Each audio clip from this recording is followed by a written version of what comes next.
Olá pessoal, tudo bem? Sejam bem-vindos a mais um vídeo no meu canal no YouTube. Mais uma vez agradeço a confiança em meu trabalho. A ideia é que esse canal seja uma grande ferramenta de divulgação gratuita de informações, especialmente nesse momento agora de pandemia do coronavírus, do Covid-19, né? E esse é mais um vídeo que eu estava devendo para vocês, comentando uma outra decisão do Supremo Tribunal Federal do ministro Marco Aurélio, na ação direta de inconstitucionalidade 6342, ajuizada pelo Partido Democrático Trabalhista. Então, a gente vai analisar nessa decisão, e aí eu tô, lógico, a cada vídeo tentando dar uma aprimorada, agora tô conseguindo colocar o teor, o texto para vocês, e a ideia básica é a gente dar uma lida juntos, a gente fazer uma reflexão, né, sobre essa decisão. Lógico, a mais importante foi a do ministro Ricardo Lewandowski, da ação direta de inconstitucionalidade 6363, com a decisão plenária, né? Mas nós temos também a decisão que é importante para a gente montar o arcabouço legislativo, jurisprudencial e doutrinário sobre os reflexos trabalhistas do coronavírus, tá bem? Então, vamos à decisão. Vou colocar aqui para vocês conseguirem analisar direitinho. Olha só, tá aí. Supremo Tribunal Federal, medida cautelar na ação direta de inconstitucionalidade 6342, Distrito Federal, relator ministro Marco Aurélio. Ação essa ajuizada pelo Partido Democrático Trabalhista. E aí você tem aqui a decisão, a gente consegue colocar direitinho para vocês.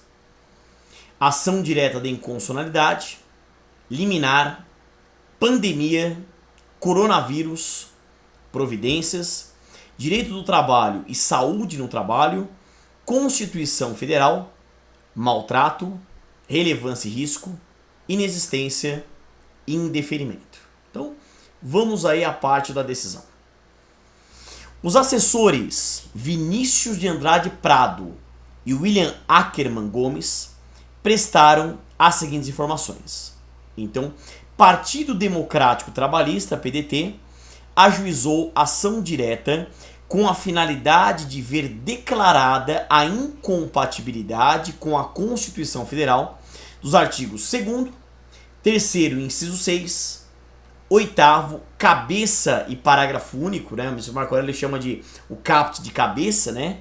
Então você tem aqui cabeça e parágrafo único, 14, cabeça e parágrafos 1º e 2º, 15, cabeça e parágrafos 1º, 2º e 3º, 16, cabeça e parágrafos 1º e 2º, 18, cabeça e parágrafos 1º a 5º, 26, cabeça e incisos 1 e 2, 27, 28, 29, 31, cabeça e incisos 1, 2, 3 e 4 e 36, todos da medida provisória 927, de 22 de março de 2020. Vamos lá. Então, voltando aqui para mim, essa medida provisória 927 foi talvez, depois da lei 13.979, de 6 de fevereiro de 2020, né, que foi talvez aquela primeira lei sobre a pandemia do coronavírus, e na sequência veio o Decreto Legislativo 6, que decretou o estado de calamidade pública, mas dessas trabalhistas, a medida provisória 927 criou aquelas medidas trabalhistas para enfrentamento da pandemia do coronavírus. Num rol até exemplificativo, essa medida provisória também chamou atenção, tem até vídeo também no meu YouTube, que trouxe lá no artigo 2º o acordo individual tendo prevalência sobre acordo coletivo, convenção coletiva e a parte legislativa, respeitados os mandamentos constitucionais. E o artigo 3º trouxe várias ferramentas, várias medidas trabalhistas. Lembra? Nós tivemos lá a questão do teletrabalho, trabalho remoto, trabalho à distância, antecipação de férias individuais, concessão de férias coletivas, antecipação e aproveitamento de feriados, banco de horas, diferimento do recolhimento do fundo de garantia e por aí vai. Então, alguns dispositivos, né, vários na verdade, dessa medida provisória 927 foram questionados nessa ação direta de inconstitucionalidade, tá aqui, 6342. Muito bem. E aí eu vou colocar, ó, vocês têm acesso a ela, mas eu só vou deixar aqui, vocês vão ler, pode assistir o vídeo quantas vezes vocês quiserem. Tá aqui. Não vou ler tudo isso, tá? Porque é a medida provisória, tem vídeo inclusive sobre isso. Eu vou passar aqui um pouco mais devagar, para que vocês possam ler todos esses textos aqui, para a gente concentrar mais na decisão em si. O artigo 8º da MP, depois está aqui o artigo 14, aqui, ó, depois vem o artigo 15, então tá aqui, parágrafos 1º, 2º e 3º, você vai ler depois, como eu disse, tem vídeo sobre isso. Aí artigo 16, para você ler e pausar também, você tá vendo o vídeo, ou no celular, ou no computador, ou no tablet. Artigo 16. Aí vamos levantar aqui, ó. A gente entra no artigo 18. Muito bem. Aí vem até o parágrafo 2º aqui, parágrafo 4º. Aí vem aqui no parágrafo 4º. Parágrafo 5º. Muito bem, só para você lembrar, também da medida provisória 927. Aí entra mais especificadamente no artigo 26. Aí entra aqui nos artigos 27 e 28. Entrando aqui no artigo 29.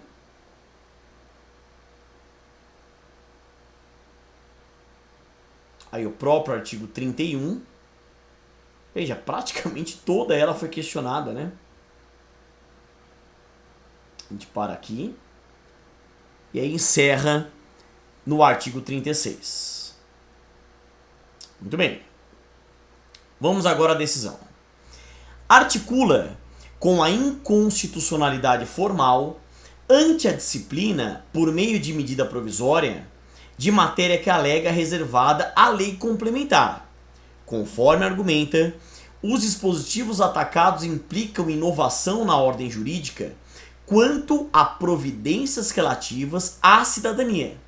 Artigo 61, inciso 1, a linha A da Lei Maior. Então veja, quando a gente abre a nossa Constituição Federal, a Constituição Cidadã de 88, lá no artigo 61, só para que você saiba, você tem lá: a iniciativa das leis complementares e ordinárias cabe a qualquer membro ou comissão da Câmara dos Deputados, do Senado Federal ou do Congresso Nacional, ao Presidente da República, ao Supremo Tribunal Federal, aos tribunais superiores, ao Procurador-Geral da República e aos cidadãos, na forma e nos casos previstos nessa Constituição. Aí você tem lá, você tem, artigo 61, né, e eu tô lendo 61, aí tem o inciso 1, a linha A da Lei Maior. Então você tem aqui, são de iniciativa privativa do Presidente da República, as leis que fixam, que disponham, etc., você tem toda a previsão. Tá? Artigo 61 é o artigo que fala da iniciativa das leis.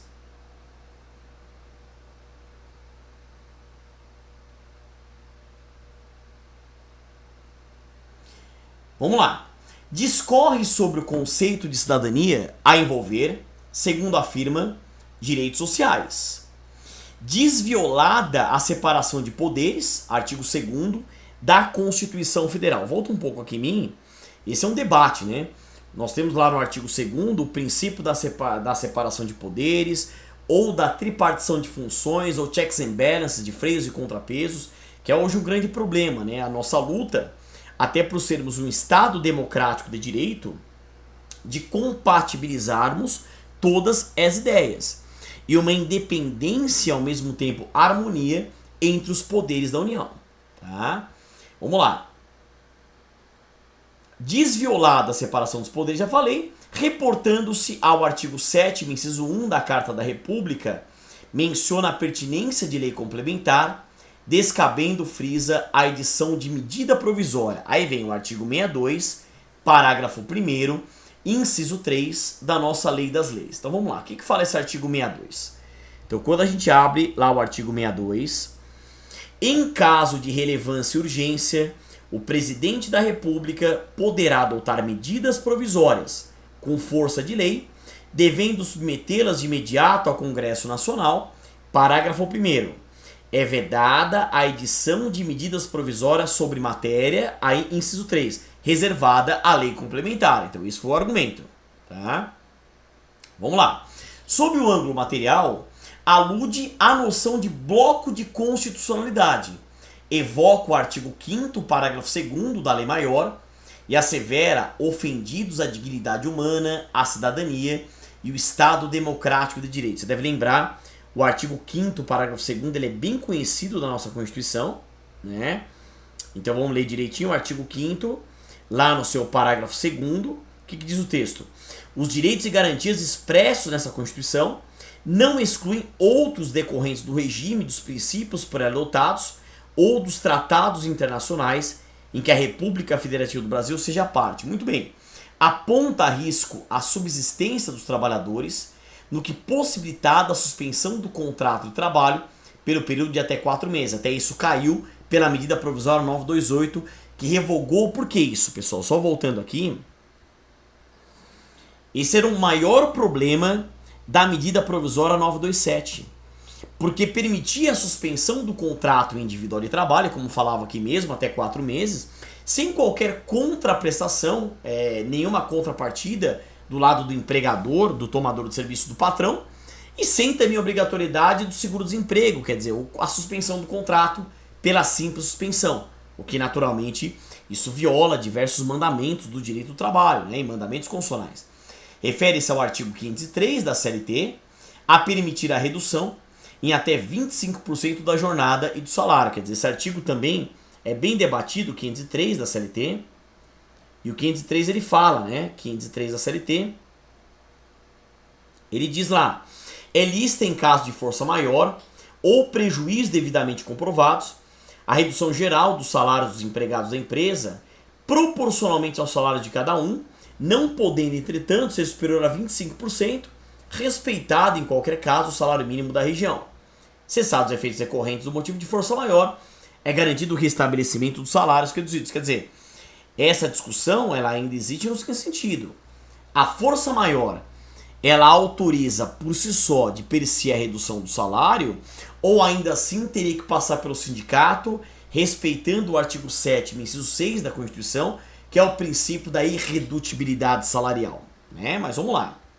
Salienta que não será concedida bolsa qualificação no âmbito da suspensão, isso, no âmbito da suspensão de contrato de trabalho, a teor do parágrafo 5º do artigo 18 da citada medida provisória, reportando-se ao artigo 170, cabeça e inciso 8 da Constituição Federal, vislumbra prejuízo a trabalhadores e benefício a empresários ocasionado pelo ato normativo impugnado. Quer dizer, quando a gente vai na nossa Constituição, lá no artigo 170, que também é um artigo muito citado, lá fala dos princípios gerais da atividade econômica. Então a ordem econômica, fundada na valorização do trabalho humano e na livre iniciativa, tem por fim assegurar a todos existência digna conforme os ditames da sociedade social, observados os seguintes princípios. E aí você tem lá o inciso 8, a busca do pleno emprego. Muito bem. Afirma contrariar as recomendações internacionais de política econômica voltadas à contenção de danos provenientes da pandemia ocasionada pelo novo coronavírus.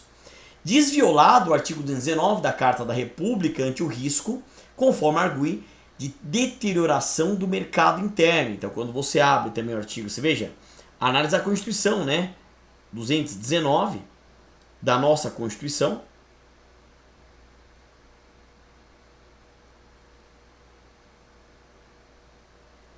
O texto fala que o mercado interno integra o patrimônio nacional e será incentivado de modo a viabilizar o desenvolvimento cultural e socioeconômico, o bem-estar da população e a autonomia tecnológica do país, nos termos de lei federal. O Estado estimulará a formação e o fortalecimento da inovação nas empresas, bem como nos demais entes públicos ou privados, a constituição e a manutenção de parques e polos tecnológicos e demais ambientes promotores da inovação, a atuação dos inventores independentes e a criação, absorção, difusão e transferência de tecnologia. Explicita a necessidade de manutenção de empregos e da preservação da produção e do consumo no país. Sublinha inobservados a vedação ao retrocesso social e o princípio da razoabilidade. Destaca contrariados ante o artigo 2º da medida provisória os incisos 6 e 7 do artigo 7º da Constituição de 88 a assegurarem a irredutibilidade, salvo convenção ou acordo coletivo, e o salário mínimo, né? Na verdade, o salário mínimo está previsto no inciso 4 e não no inciso 6. Você vê que a gente tem até alguns erros de citação aqui. Sustenta que o mencionado artigo 2º versa a possibilidade, mediante acordos individuais de redução dos salários e fixação de remuneração inferior ao mínimo, né? Só voltando, o artigo 7º, na verdade, o inciso correto do salário mínimo é o inciso 4, que traz as características constitucionais do salário mínimo, que é fixado em lei, nacionalmente unificado, capaz de atender às necessidades vitais básicas do trabalhador e de sua família, como moradia, vestuário, saúde, alimentação, lazer, educação, transporte, higiene e previdência privada, com reajustes periódicos que lhe preservem o poder aquisitivo, sendo vedada sua vinculação para qualquer fim. Então o salário mínimo ele é fixado em lei, nacionalmente unificado, capaz de atender às necessidades vitais básicas do trabalhador e de sua família, como moradia, vestuário, saúde, alimentação, lazer, educação, transporte, higiene e previdência social, com reajustes periódicos que lhe preservem o poder aquisitivo, sendo vedada sua vinculação para qualquer fim, né? Teve que decorar isso, como eu dou muita aula para concurso, né? Muito bem. No tocante ao artigo 14, aduz inviável a revogação, por meio de ato individual, do estabelecido em acordo coletivo, assevera excessivo o prazo de 18 meses para a compensação de jornada. Relativamente aos artigos 3º e inciso 6, 15, 16 e 17, aponta no que prevista a suspensão de exigências administrativas em segurança e saúde do trabalho, transgressão ao artigo 7º, inciso 22 da Constituição Federal. Esse dispositivo traz a previsão de normas de higiene, saúde e segurança no trabalho, uma preocupação que nós temos lá no nosso texto maior. Quanto ao artigo 18, frisa não deixar o empregado fonte de subsistência, especificadamente o parágrafo 1º, inciso 1, segundo afirma, revela a violação ao artigo 7º, inciso 6, 7º e 26 da Lei Maior, tendo em vista a dispensa de acordo ou convenção coletiva para a suspensão do contrato de trabalho com supressão do salário. Olha só, na verdade, a proteção constitucional dos instrumentos de negociação coletiva, convenção coletiva ou acordo coletivo de trabalho, as normas coletivas, os antigos contratos coletivos de trabalho, basicamente o artigo 7º, inciso 26 da Constituição e o artigo 8º, 6 da própria Constituição. Então, a respeito do artigo 26, assinala a violadora da Constituição a opção de ampliar a jornada. Discorre sobre as condições de trabalho dos profissionais da saúde. No que concerne ao artigo 27, diz que é excessivo o prazo de 18 meses para a compensação de jornada. Salienta a dificuldade da comprovação de eventuais violações, considerada a suspensão, versada no artigo 28, dos prazos processuais atinentes à apresentação de defesa e recurso no âmbito de processos administrativos originados a partir de autos de infração trabalhistas e notificação de débito de fundo de garantia. No que tange ao artigo 31, aponta inobservância sistêmica das prerrogativas dos trabalhadores, uma vez restringida a atuação de auditores fiscais do trabalho, a irregularidade alusivas à falta de registro de empregado, a partir de denúncias, a situações de grave e iminente risco, somente quanto a irregularidades imediatamente relacionadas à configuração da situação, a ocorrência de acidente de trabalho fatal apurado por meio de procedimento fiscal, de análise de acidente, somente no tocante às irregularidades imediatamente relacionadas, às causas do evento e ao trabalho em condições análogas a de escravo ou trabalho infantil. Sobre o artigo 36, afirma constituir convalidação genérica contrariadas à segurança jurídica e à integridade da ordem jurídica. Diz do risco à subsistência dos trabalhadores. Requer, no campo precário e efêmero, mediante ato individual ser referendado pelo colegiado, a suspensão dos artigos 2º, 3º, inciso 6, 8º cabeça e parágrafo único, 14 cabeça e parágrafo 1º e 2º, 15 cabeça e parágrafos 1º, 2º e 3º, 16 cabeça e parágrafos 1º e 2º, 18 cabeça e parágrafos 1º a 5º, 26 cabeça e incisos 1 e 2, 27, 28, 29, 31 cabeça e incisos 1, 2, 3 e 4 e 36 todos da medida provisória 927 de 22 de maio de 2020. Busca no mérito a confirmação da liminar com a declaração de inconstitucionalidade das citadas normas. O artigo 18 da medida provisória 927 de 22 de maio de 2020 foi revogado pelo artigo 2º, como eu comentei, da medida provisória 928, publicada no dia 23 imediato. Olha só. Por que eu estou fazendo isso para quem acompanha vídeo no meu canal no YouTube? É assim que você aprende a ler jurisprudência, pessoal. É fundamental ler decisões no seu inteiro teor. Isso aprendi muito, sempre o professor, o saudoso professor Damásio de Jesus, sempre disse isso. O quanto a gente aprende lendo, estudando jurisprudência. É o direito em movimento. É o direito no caso concreto. A gente deixa de analisar o Tício, Gaio, Mévio e a gente estuda o caso concreto, que é o mais importante. Então, assim que tem que estudar jurisprudência, tem que ler no inteiro teor para você entender toda a fundamentação, você construir o raciocínio jurídico e chegar na própria conclusão. Vamos voltar aqui. Vamos lá. Ante a pandemia que assola o país, o Supremo encontra-se em recesso. A jurisdição não pode cessar, no que voltada ao restabelecimento da paz social, momentaneamente abalada por conflito de interesses, gênero. Cabe acionar o disposto no artigo 10 da Lei 9868 de 99, atuando o integrante do tribunal individualmente e submetendo ao crivo do colegiado, decisão que normalmente seria deste. Então, quando a gente vai nessa lei,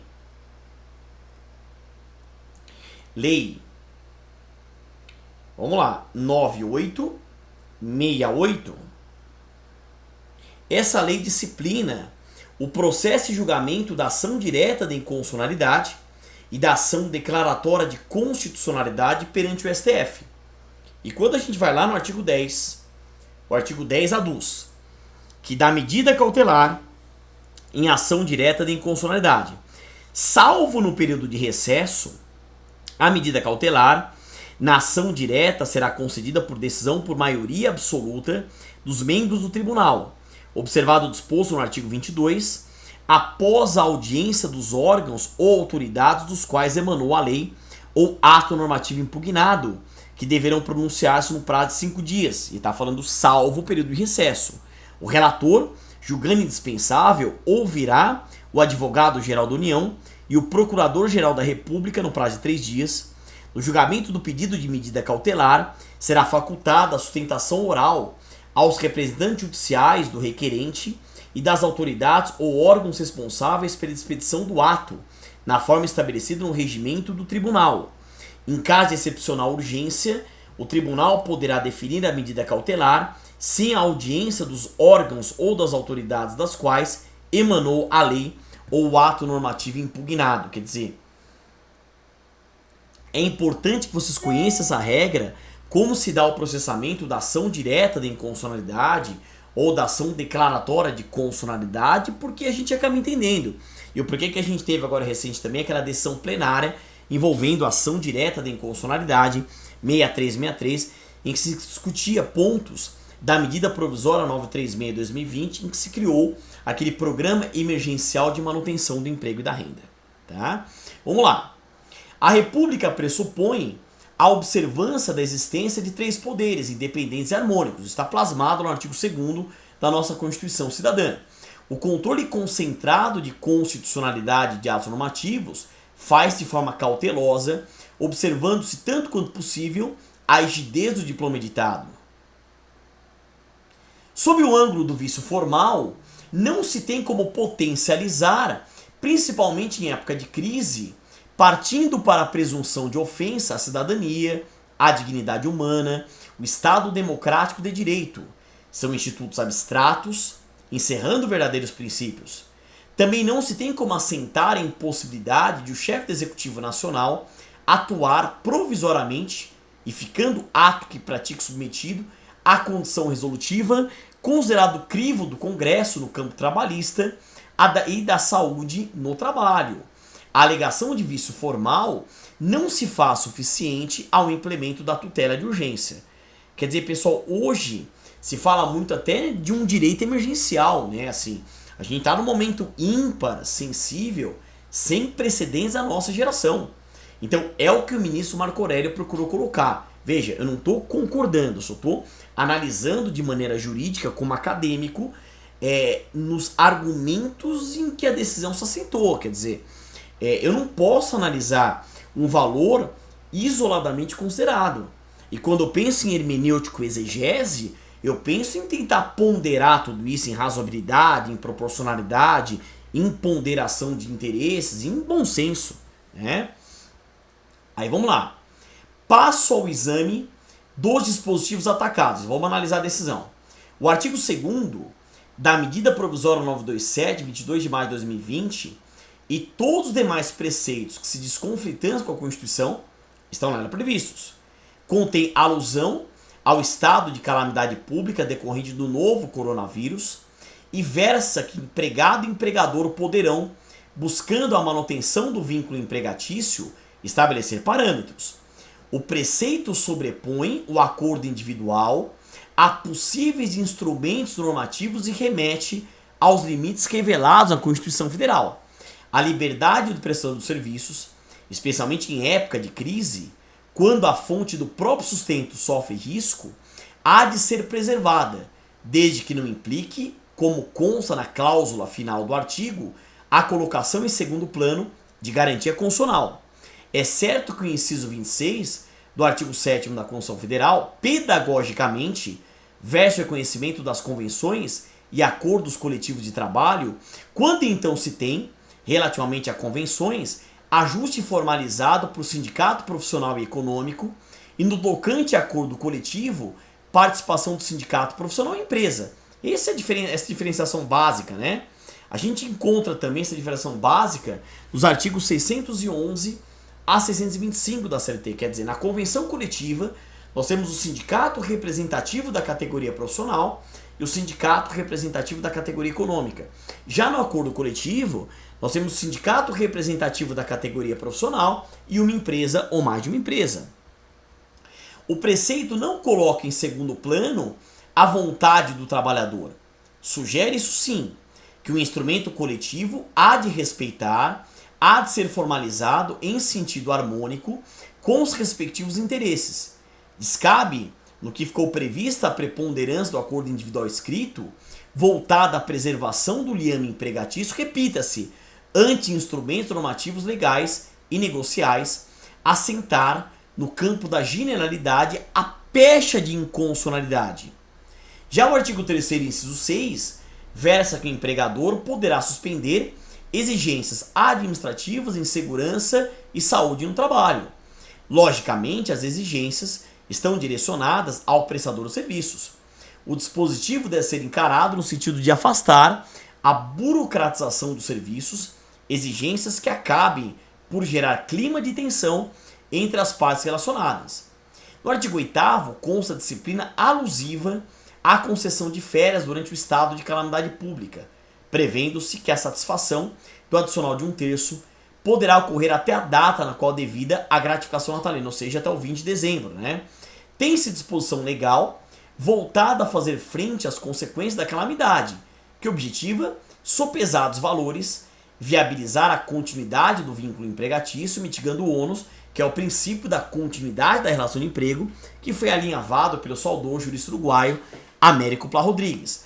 A norma contida no inciso 17 do artigo 7º da Constituição Federal, gozo de férias anuais remuneradas com pelo menos 1/3 a mais, considerado salário normal, direciona ao reconhecimento de período visando a recuperação de forças pelo prestador de serviços. Diante de situação excepcional verificada no país, não se afastou o direito às férias, tampouco o gozo destas de forma remunerada e com adicional de 1/3. Apenas houve, com o intuito de equilibrar o setor econômico-financeiro, projeção do pagamento do adicional, mesmo assim pondo-se limite à data da satisfação da gratificação natalina. O parágrafo único rege a conversão do terço das férias em abono pecuniário.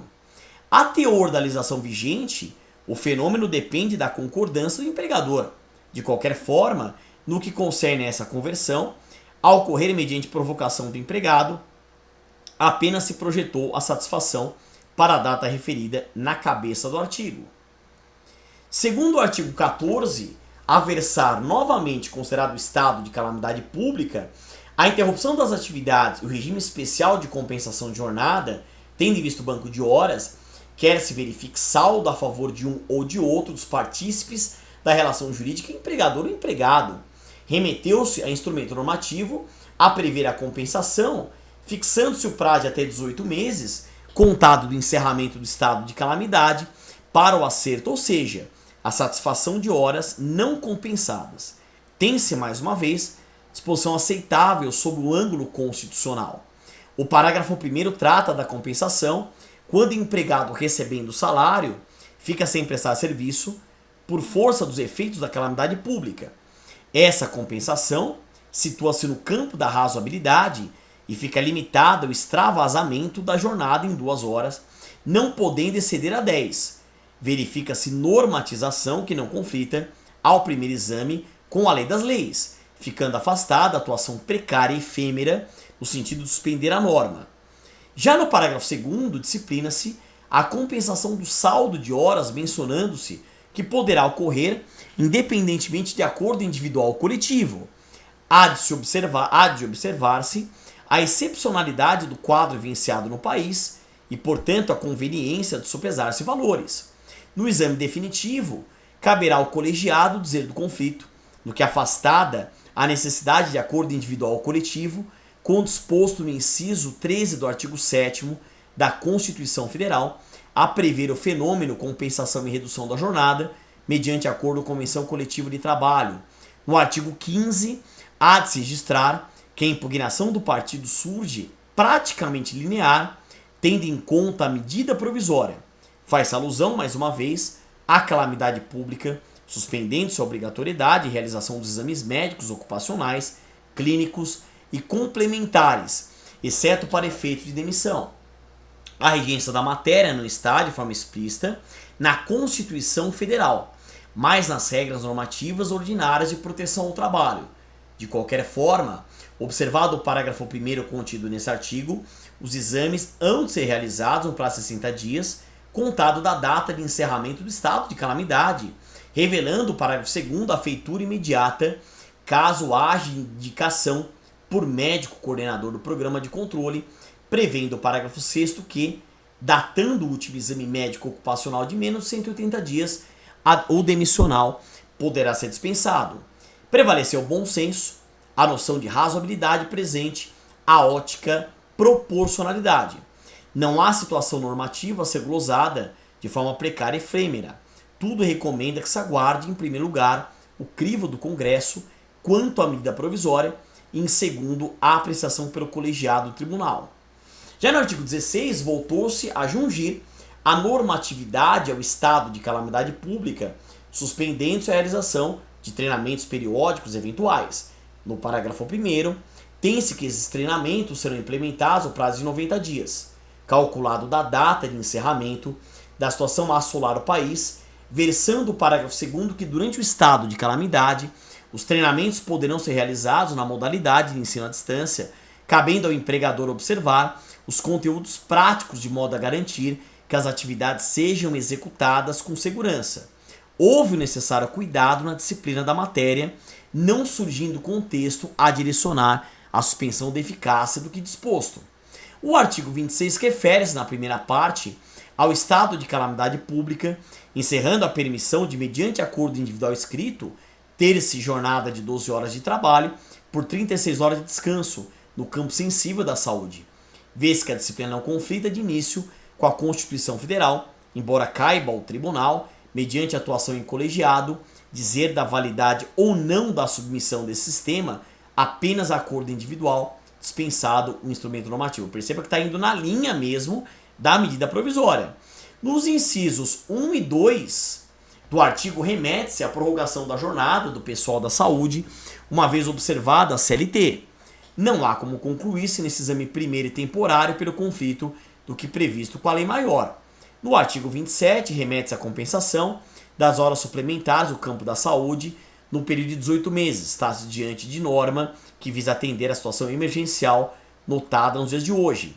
O artigo 28 versa a suspensão de prazos processuais em procedimentos administrativos, considerado auto de infração trabalhista e notificação de débito alusivo ao FGTS. Tem-se observância da razoabilidade na disciplina, novamente presente o balizamento no tempo e a pandemia verificada. O artigo 29, tendo em vista a prestação de serviços, afasta o enquadramento como doença ocupacional de caso de contaminação pelo coronavírus. O preceito atende de início aos ditames constitucionais.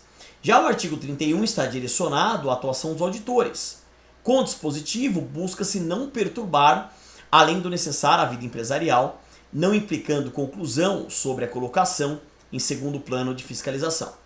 Por último, tem-se o artigo 36, a validar atos de natureza trabalhista dos empregadores a não revelarem contrariedade ao que previsto na medida provisória, implementadas no período dos 30 dias anteriores à entrada em vigor desta, ou seja, quando já existente quadro preocupante sob a ótica da saúde pública na comunidade internacional. O preceito fez-se ao mundo jurídico norteado pela razoabilidade. Percebe, pessoal, para você que está acompanhando o canal e está estudando, que a decisão tem que enfrentar de maneira pormenorizada aquilo que foi ventilado na petição inicial. Isso ficou muito ainda mais claro com o novo Código de Processo Civil, ou CPC 2015, ou só CPC, em que lá, os artigos 1º a 15, nós temos notadamente como se fosse uma teoria geral do direito processual moderno e uma teoria de diálogo das fontes com os mandamentos constitucionais. Né? Nós temos contraditório, ampla defesa, publicidade, fundamentação das decisões. Inclusive, o novo CPC proíbe a adesão surpresa, que é aquela adesão lá no artigo 489, parágrafo 1º, que não enfrenta de maneira pormenorizada, exauriente, aquilo que foi ventilado na própria petição inicial. Então, em tese, o ministro Marco Aurélio teve cuidado de enfrentar todos os pontos. Né? Aí vamos lá para a decisão. Indefiro a medida liminar pleiteada, no que o implemento pressupõe não só relevância maior do pedido, como risco de manter-se preceitos normativos com eficácia com plena vigência, entendendo-se este último como irreparável. Submeto essa decisão ao crivo do plenário, tão logo se reúne em sessão própria a atividade a ser desenvolvida em colegiado. Remetam cópia ao presidente do tribunal, ministro Dias Toffoli, aos demais ministros, aos presidentes da República, da Câmara dos Deputados, do Senado Federal, bem como ao Procurador-Geral da República. Sem prejuízo da submissão ao colegiado, solicitem informações, colham a manifestação do Advogado-Geral da União e o parecer do Procurador-Geral da República, publiquem Brasília, residência, 26 de março de 2020, às 11 horas, ministro Marco Aurélio, o relator. Então tá aí, perceba que essa decisão foi contrária à decisão do ministro Ricardo Lewandowski na ação direta de inconstitucionalidade 6363. Mas é a recomendação que eu dou para a gente estudar. Tem que pegar uma decisão, não tenha preguiça. Lê de ponta a ponta. Entenda os argumentos jurídicos, o raciocínio jurídico, a fundamentação jurídica. Né? Nada impede você se posicionar num sentido ou no outro do direito. Até porque o direito é uma ciência exata, é uma ciência humana. Mas desde que você traga embasamento, desde que o seu posicionamento seja exauriente, seja aprofundado, seja fundamentado, é isso que a gente pede. E eu espero que o canal contribua para isso, tá bem? Mais uma vez, obrigado pela atenção, aquele pensamento positivo, ânimo firme e divulgue o canal aos seus amigos, aos colegas, faça inscrição, ative as notificações, dê o seu like, né, para nos ajudar E a ideia é justamente essa. Então aquele pensamento positivo, ânimo firme, bons estudos, fé inabalável, que tudo isso vai passar e até o nosso próximo vídeo.